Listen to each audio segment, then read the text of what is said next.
اللہ کے راستے سے بھٹک گیا ہے، یہ دنیا کے راستے پر ہے اور دنیا ہی اس کی منزل ہے۔ یہ تو بڑی خطرناک بات ہے۔ بس تھوڑی سی زندگی ہے اور ہمارے بڑے گزر گئے تو ہم تو ضرور گزر جائیں گے اس دنیا سے، لیکن جو زندگی شروع ہونے والی ہے، یہ موت کیا ہے؟ یہ حقیقی زندگی کا آغاز ہے۔ موت کو سمجھے ہے غافل، اختتام زندگی ہے یہ شام زندگی، صبح دوام زندگی۔ یہ اس وقت جو ہم زندگی گزار رہے ہیں، یہ تو ایک امتحان کی جگہ ہے۔ بس امتحان کی جگہ پر آپ آرام نہیں کرتے، آپ کام کرتے ہیں، پرچہ دیتے ہیں، پرچہ حل کرتے ہیں، پھر امتحان گاہ سے نکل جاتے ہیں۔ گھر جا کے پھر آپ آرام کریں گے، یہ ہمارا گھر نہیں ہے۔ الدنیا دارو لمن لا دار لہو ومال لمن لا مال لہو۔ اللہ کے رسول نے ہمیں واضح طور پہ بتایا ہے کہ دنیا اس کا گھر ہے جس کا کوئی گھر نہ ہو، اس کا مال ہے جس کا کوئی مال نہ ہو۔ اعوذ باللہ من الشیطان الرجیم، بسم اللہ الرحمن الرحیم۔ اللہم صلی علی سیدنا محمد معدن الجود والکرم آلہ وسلم۔ سامعین و ناظرین اکرام، السلام علیکم ورحمۃ اللہ وبرکاتہ۔ آج کا ہمارا موضوع یہ ہے کہ کیا ہم سب نفس کے بندے ہیں؟ دیکھیں، یہ بات تو بالکل سچ ہے۔ ہمیں اللہ تعالیٰ نے اپنی بندگی کے لیے پیدا کیا ہے۔ ما خلقت الجن والانس الا لیعبدون۔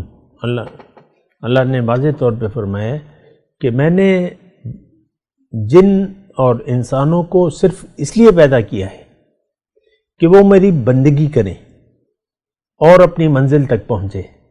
دیکھیں، بندگی بذات خود مقصود نہیں ہے، بندگی ایک راستہ ہے، اللہ کا راستہ بندگی کا راستہ ہے۔ تو بہرحال آج کا جو میرا موضوع ہے کہ کیا ہم سب نفس کے بندے ہیں؟ دیکھیں، دو ہی راستے ہیں آپ کے پاس، ایک اللہ کا راستہ ہے اور ایک دنیا کا راستہ ہے۔ دو ہی منزلیں ہیں اور دو ہی راستے ہیں۔ اگر آپ کی منزل اللہ ہے تو پھر اللہ کے راستے پر چلنا آپ کی مجبوری بن جائے گی۔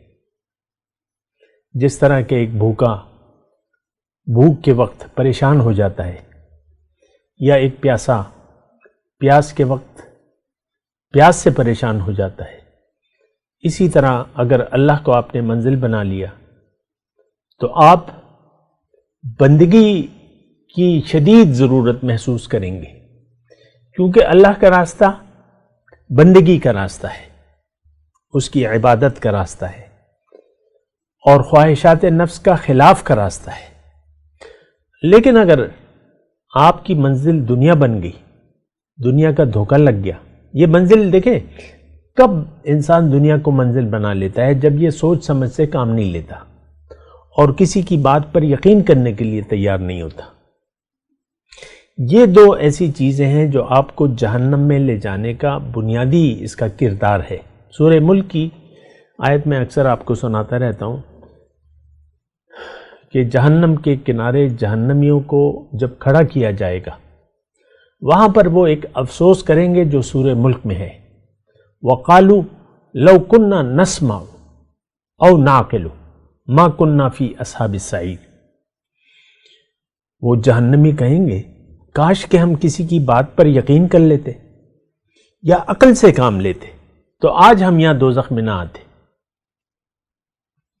لیکن اس وقت یہ اعتراف کوئی فائدہ نہیں دے گا، وہ دوزخ میں ڈالے ہی جائیں گے۔ دیکھیں، میں آپ کو یہی بات کہہ رہا ہوں کہ اگر دو منزلیں ہیں اور دو راستے ہیں، اللہ کے راستے پر دیکھیں، ایک بات اس پر بھی غور کیجئے کہ اللہ کے راستے پر چلنے کی اس وقت ہم چندہ ضرورت محسوس نہیں کرتے۔ یہ جو کچھ ہم کر رہے ہیں اسلام کے نام پہ، دین اسلام کے نام پہ، 5 بنا، نماز، روزہ، زکوٰۃ، حج، یہ حالات کی مجبوری ہے، حالات کا جبر ہے، روایات ہیں اور تقلید ہے، آباء و اجداد کی تقلید ہے۔ بچپن سے ہمیں کلمہ یاد کرا دیا جاتا ہے، اللہ کا نام، رسول کا نام سکھا دیا جاتا ہے، کچھ آیات سکھا دی جاتی ہیں، نماز کی عادت والدین ڈال دیتے ہیں اور بس چل سو چل، یہ روایات ہیں۔ دین اسلام کو نہ ہم نے سمجھا ہے نہ سمجھنے کے لیے تیار ہیں۔ حقیقی دین ہمیں نہیں معلوم کہ دین اسلام ہے کیا، قرآن کیوں اللہ تعالیٰ نے بھجوایا ہے، ہمیں حقیقی طور پہ کلمے کا مطلب تک ہمیں نہیں معلوم۔ باقی تو باتیں ہیں آپ کی، کریں باتیں، یعنی کلمہ طیبہ جو کہ ہمارے اسلام میں داخلے کی وجہ ہے، اس کا مطلب بھی ہمیں نہیں معلوم۔ جب مطلب نہیں معلوم تو تقاضے کیسے معلوم ہوں گے؟ آپ نے مجھے زندگی کا وہ سال بتا دیں، وہ مہینہ بتا دیں، وہ دن بتا دیں جب آپ نے کسی دین کے جاننے والے سے کلمہ طیبہ کے تقاضوں کا پوچھا ہو، آپ نہیں بتا سکتے کہ کلمہ طیبہ کے تقاضے کیا ہیں، کیونکہ یہ تو ایک وعدہ ہے، اشہد ان لا الہ الا اللہ و اشہد ان محمد عبدہ ورسولہ۔ ہم اس کا حقیقی مطلب بھی نہیں جانتے، نہ جاننا چاہتے ہیں۔ ہمیں تو ایک تڑپ ہے، ایک طلب ہے، اور وہ مفاد دنیا کی ہے۔ کس طریقے سے زیادہ مال کمایا جائے، نام کمایا جائے، شہرت، زن، زر، زمین، ایسٹس بنائے جائیں، ایسٹس کو سنبھالا جائے۔ آپ دیکھ لیں آپ کی کیا سوچ ہے۔ خود بس دیکھیں، میں بھی اسی معاشرے کا ایک فرد ہوں۔ ہماری زندگی بس اپنے گھر اور اپنی اولاد کے گرد گھومتی رہتی ہے، اور آپ بہت بڑی ذمہ داری محسوس کرتے ہیں۔ میں یہ نہیں کہہ رہا کہ وہ ذمہ داری نہیں ہے، لیکن ہم خود بھی اپنی ظاہر کے بارے میں سوچتے ہیں، یعنی اولاد وغیرہ جو بھی ہے، پھر اولاد کو بھی دنیا کے راستے پر ڈالتے ہیں کہ بھئی یہ تم نے کرنا ہے، تم نے بڑا گدھا بننا ہے۔ تو سب دنیا کے گدھے ہیں سارے، جو دنیا کے طلبگار ہیں وہ کیا ہیں؟ گدھے ہیں، بے وقوف ہیں، سمجھ ہی نہیں ہے، عقل ہی نہیں ہے۔ ہم سب بے وقوف بن گئے ہیں، اور ہم سب دنیا کے راستے پر ہیں۔ ہم سب کی منزل دنیا ہے، ہم سب نفس کے بندے ہیں، خواہشات نفس کے بندے ہیں۔ خواہشات نفس ہی ہمارا معبود ہے، جبکہ ہمارا حقیقی معبود اللہ ہے۔ لیکن اللہ تو اس وقت آپ کا معبود، یعنی آپ ضرورت محسوس کرتے کہ اللہ کے حکم اور رسول کے طریقوں کے فالو کریں، اس وقت جب آپ اللہ کو منزل بنا لیتے۔ آپ نے تو شروع میں ٹھوکر کھا لی اور دنیا کے پیچھے پڑ گئے۔ آپ دیکھ لیں نا، اپنی سوچوں کو دیکھیں۔ مجھے نہیں معلوم مجھے کون سن رہا ہے کون نہیں سن رہا، لیکن ایک بات کی میں گواہی دیتا ہوں کہ آج کا مسلمان اللہ کے راستے سے بھٹک گیا ہے، یہ دنیا کے راستے پر ہے، اور دنیا ہی اس کی منزل ہے۔ یہ تو بڑی خطرناک بات ہے۔ بس تھوڑی سی زندگی ہے، اور ہمارے بڑے گزر گئے تو ہم تو ضرور گزر جائیں گے اس دنیا سے، لیکن جو زندگی شروع ہونے والی ہے، یہ موت کیا ہے؟ یہ حقیقی زندگی کا آغاز ہے۔ موت کو سمجھے ہے غافل، اختتام زندگی ہے یہ شام زندگی، صبح دوام زندگی۔ یہ اس وقت جو ہم زندگی گزار رہے ہیں، یہ تو ایک امتحان کی جگہ ہے۔ بس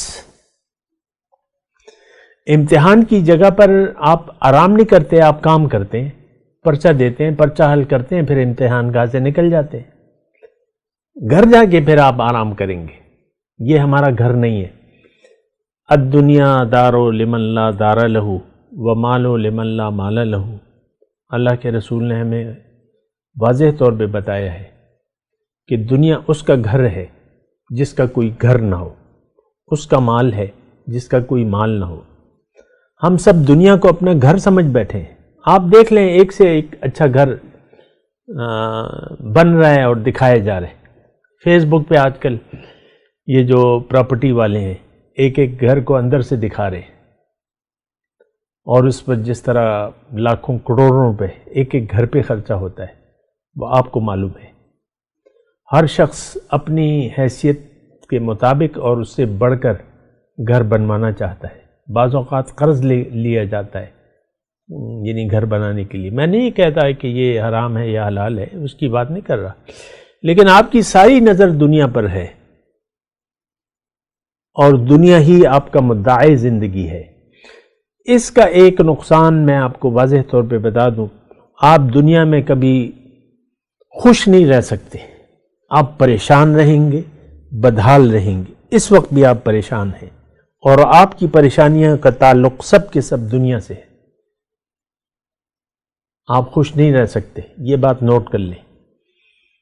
ڈپریشن، پریشانی، انگزائٹی، یہ ساری ہم میں موجود ہے۔ جب میں پریشانیوں پہ کوئی کلپ بناتا ہوں تو لوگ دھڑا دھڑ وہ کلپ سنتے ہیں، میسج بھجواتے ہیں، اپنے مسائل بیان کرتے ہیں، ہم بڑے پریشان ہیں۔ تو یہ ایک بات نوٹ کر لیں، اگر اللہ سے رخ پھیر کر آپ نے اپنی زندگی گزارنے کا مدعا دنیا کو بنا لیا، پریشانیوں کے لیے آپ تیار رہیں، لیکن اگر آپ نے اپنا معاملہ اللہ سے صحیح کر لیا، اللہ کو منزل بنا لیا، اب خوشیاں آپ کے انتظار میں ہیں۔ جب آپ اللہ کے راستے پر چلیں گے تو اللہ کی رحمتیں، اللہ کی طرف سے سکون، اطمینان آپ کے ساتھ ہوگا، کیونکہ یہ قرآن میں لکھا ہوا ہے کہ جو لوگ اللہ کی یاد میں زندگی گزارتے ہیں، یعنی اللہ کے لیے زندگی گزارتے ہیں، اللہ کو منزل بنا لیتے ہیں، تو وہ کبھی پریشان نہیں ہو سکتے۔